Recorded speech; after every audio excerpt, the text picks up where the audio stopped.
Now, I know this has all been a lot of talk, very difficult to probably visualize. So Lance has put together a really cool demo, and I'm going to transfer control to you. Okay. So what I've done is, this is in my own personal development org. One of the things I was just playing with was, if anybody knows me, they know I'm a movie buff. So I created a custom object in Salesforce called Movies. And just for this demo, I decided to add some functionality to it. So let's just go in and say New Movie. And in here you can see I have a required field, as everybody's familiar with, the movie name.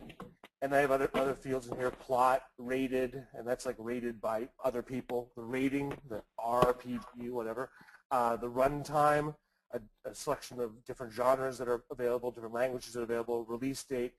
And then down below I have obviously the owner, and then I have my integration status. And this is what I'm going to be focusing on today, is the integration status and how it works. So let's go back to my movie list real quick and notice, well, let's see. So the first thing you notice, I just started my collection here, and I have just a couple movies. But let's say I have a whole bunch, and I don't remember what movies I have. So the first thing I want to do is I want to do a very simple example of how using a trigger in Salesforce, I can do something I can't do with a normal workflow. I can actually go and look at other movie objects, look at other objects of the same type, and make sure I'm not entering a duplicate record.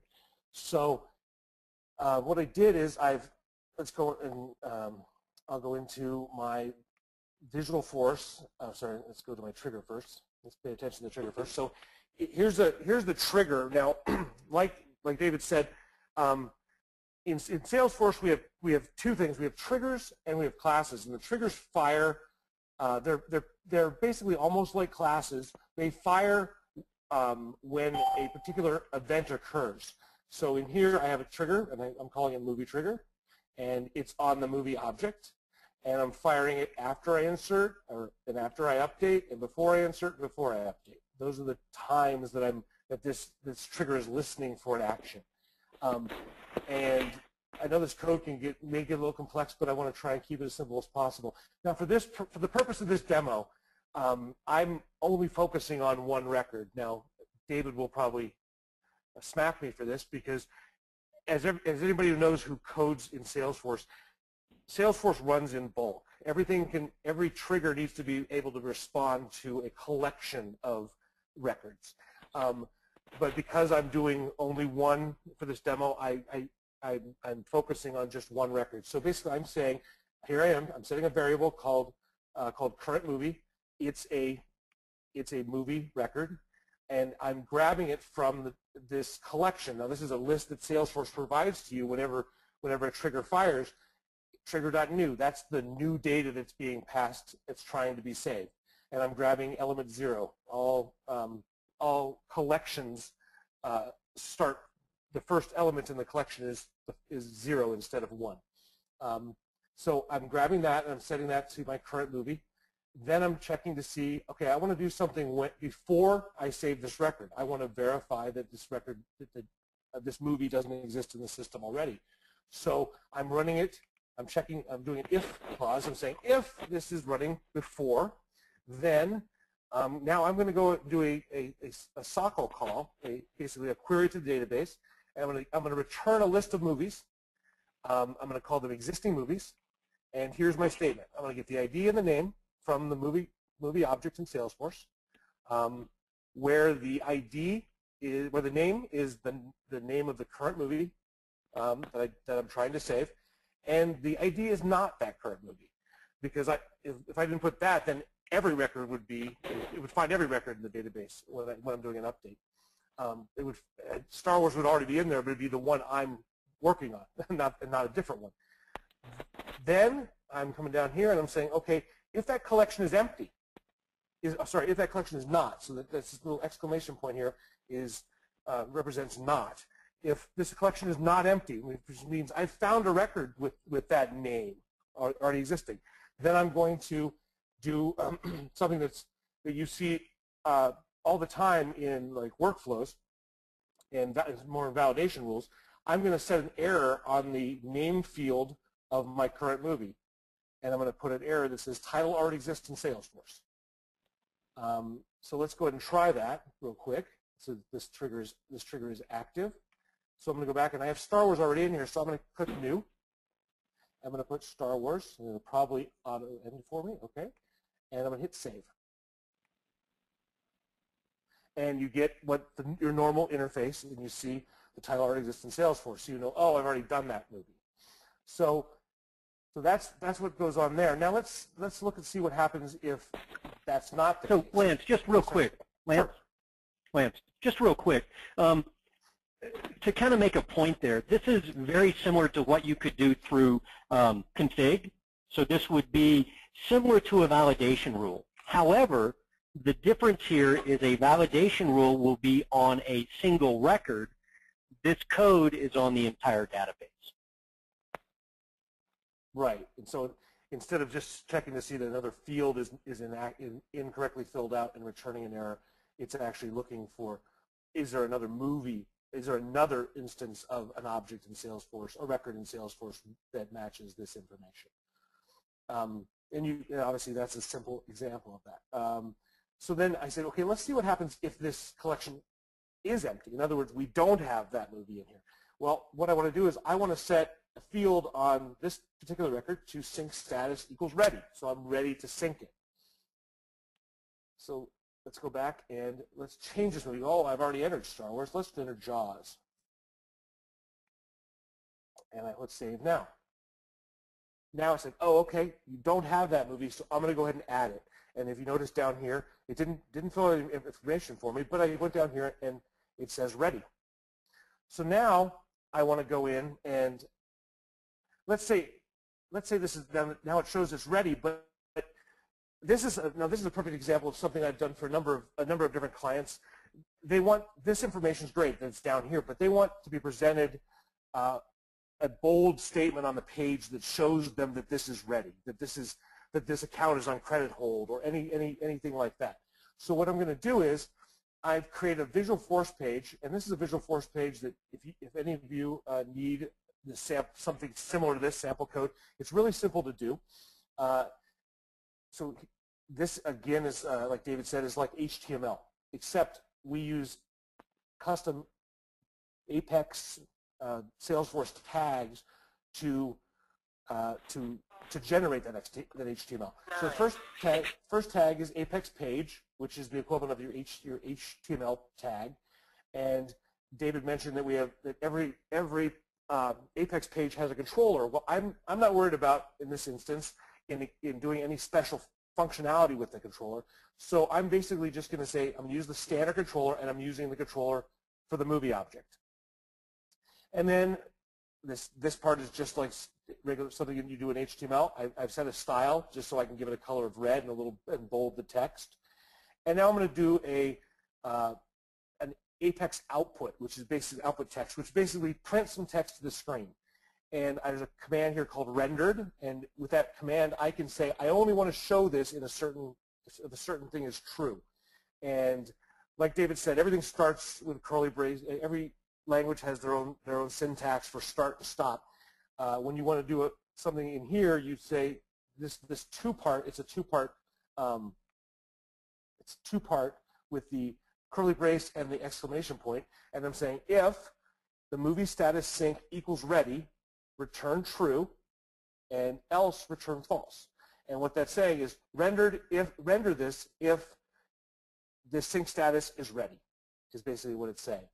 And what I'm going to render is, again, a standard HTML div, and I'm using the style sheet notice and to bold it and make it red. It says movie ready, please refresh page. And I end my output and I end my page. That's that. So how do I use that? So I go back to my movie page here, and I'm going to edit my layout. I'm going to go to Visualforce pages. Now, the only Visualforce pages that will show up on the movie are ones that use that standard controller for movie. So you see I have record ready, which is a new Visualforce page. Well, I'm going to put that on the page, so I'm going to add a new section. Make it one column wide. I won't show the header because I don't need anything on there. So it's just an invisible section, and then I'm going to add that Visualforce page. And it puts it in there, and it puts a big block in there. And I don't really want it that big because that's sort of obnoxious. It's going to take up that much space even if it's not visible. I know I only have one line of text I'm showing, so I'm going to make it smaller, and I'm going to save it.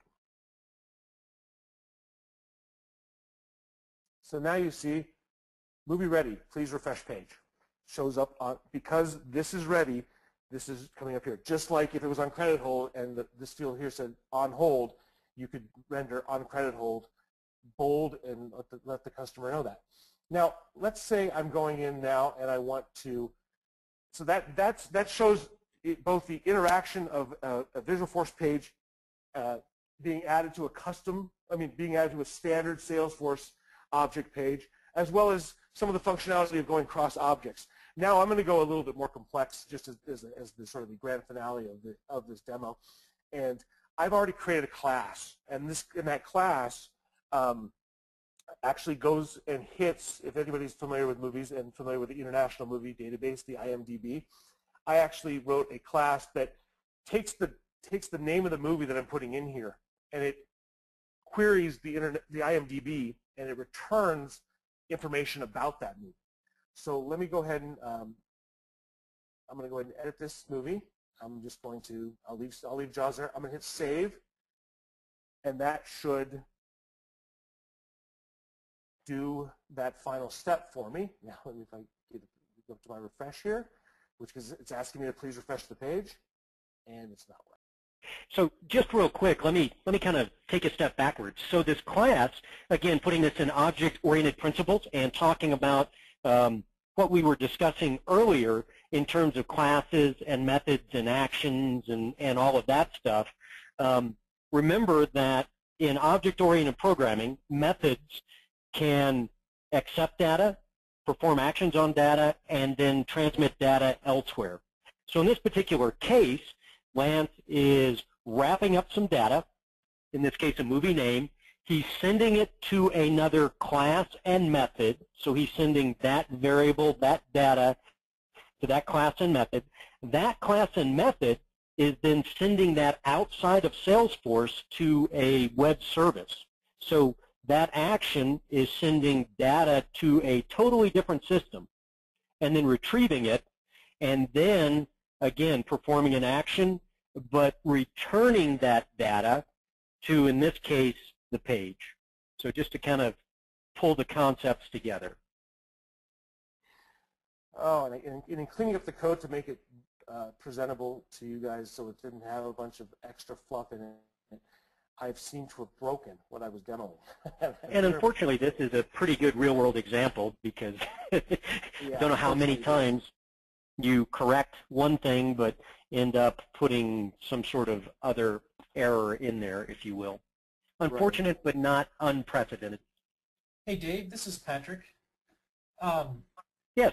If we're scoping a custom trigger like this and a Visualforce page to throw a message like Lance has, about how big would the SOW be or the LOE be for something like this? Well, for the initial part, the part that doesn't do the call out, it would be very simple. It's pretty much all standard code. It would take, I don't know, Lance, that took you what, probably about 30 minutes to an hour to do the very basics there? Oh yeah, about 30 minutes to an hour. Now, the hard part in scoping comes in when we talk about the call out to the IMDb database. So there's a couple of things there. One, we need to make sure we take or we add enough time so that we can research that particular web service, because every web service will publish basically instructions on how to contact them and how to get data. But not all of them are as easy as others. So we need to make sure that, one, we know how we're going to talk to that, so we have to scope that. Two, based upon that, we can then determine how much time it will take to actually write the code. In that case, I would consider a minimum of 1 hour, and then in terms of writing the code, probably 4 to 8 hours. David and Lance, Yes. if we're talking about where we don't know the requirement, it's just we're pretty sure we're going to need 3 Visualforce pages, and it's going to assume it's going to be, quote, average levels of complexity. What's your estimates then? And think about design, development, and test. Well, I tend to lump all of those together. And I have a general rule of thumb, and I try to base it on what I would consider to be an average developer, an average Salesforce developer. And an average Salesforce developer to me is somebody with 6 months to a year's worth of experience. And I typically say that for a average page that doesn't involve some really complex logic, I figure an average Visualforce page to include controller, testing, and test class takes about 8 hours.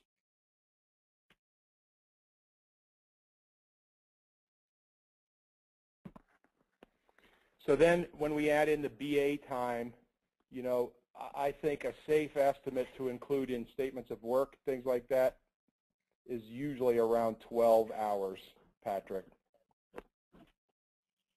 Because a 12 to 16 is what I'll usually use. And it just it depends, but you want to make sure you've got time for you to work through with them on all the requirements and the iterations back and forth to make sure you understand exactly what that page is supposed to do, so that David or Lance can spec it out and do that, and then the developer can write it. Yeah, because one of the main things to remember is Salesforce out of the box does a lot of the how you would normally want to, how you quote unquote normally would want to see data presented on the screen. So usually when you get to the point of doing a Visualforce page, you're getting to something where you're going to need to do some additional logic to retrieve additional records to display on that page, related records in a different way, or you're going to need to do something additional.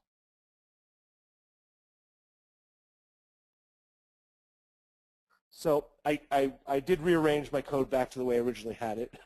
I had moved some stuff so I didn't have to talk about it because it was only meant for my portion of the code. But once I ran that, the query went out to the IMDb. It retrieved a serialized, flattened into a text string representation of all this data about this movie, including a path to a poster for this movie. And I basically took that result and I added it back to the record in Salesforce, and then I presented it back when the page was refreshed. And you see now, if you go down here, this integration status is now retrieved. Your warning is no longer there, and now you see the information about the rating and the poster and information about the different genres that this particular movie is.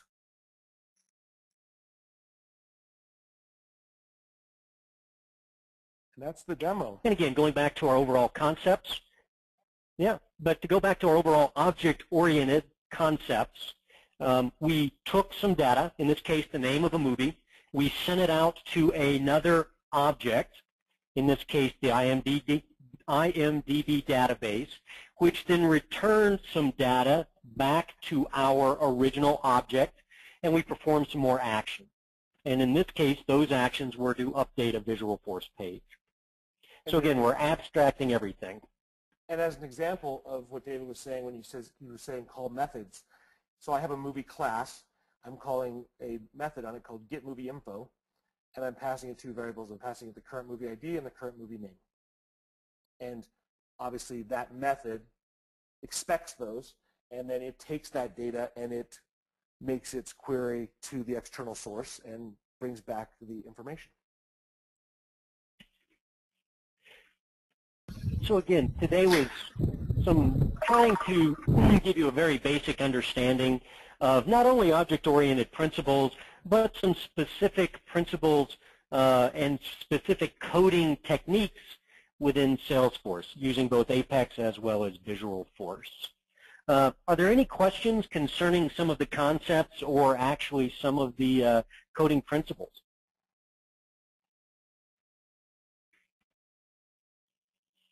Hey, when would you go Apex versus Visualforce?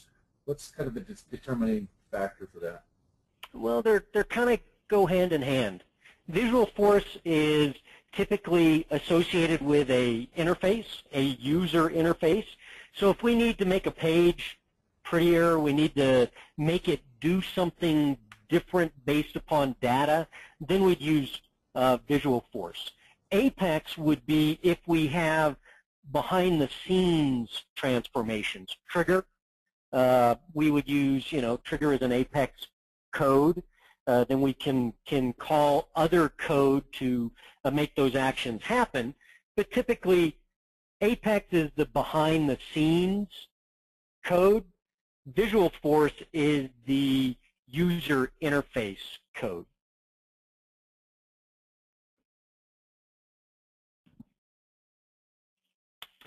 And just for people that are just for knowledge, if you're working with a customer and they want something special that's not normally presented on the page, and or it's not an option like a related list. They wanted something else.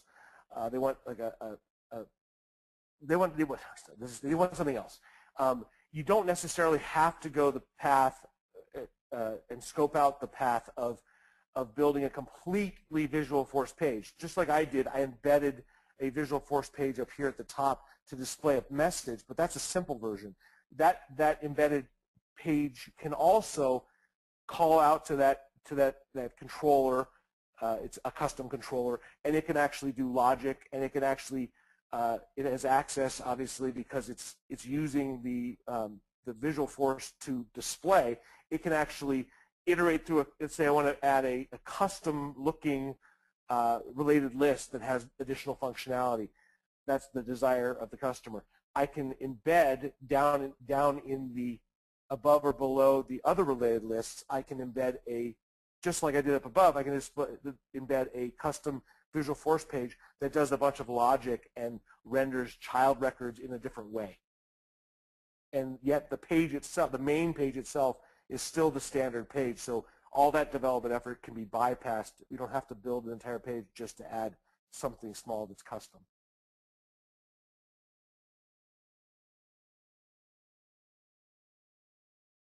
And in this particular case, this example, by using the poster, actually taken a standard page, embedded an image in the page, and provided something that looks a lot more custom than most Salesforce pages do.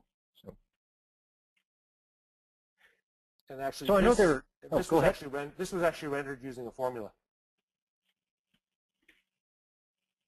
So basically, there's a hidden field, a field I'm not showing on the page, is the URL of this poster, and I basically just say, I'm basically just saying a formula, and then in the formula there's a tag for image. In the text formula there's a tag for image, and then you can pass a URL to that image. And just like you would do for the little red light, green light, yellow light warning for different statuses, I basically just passed it a bigger image.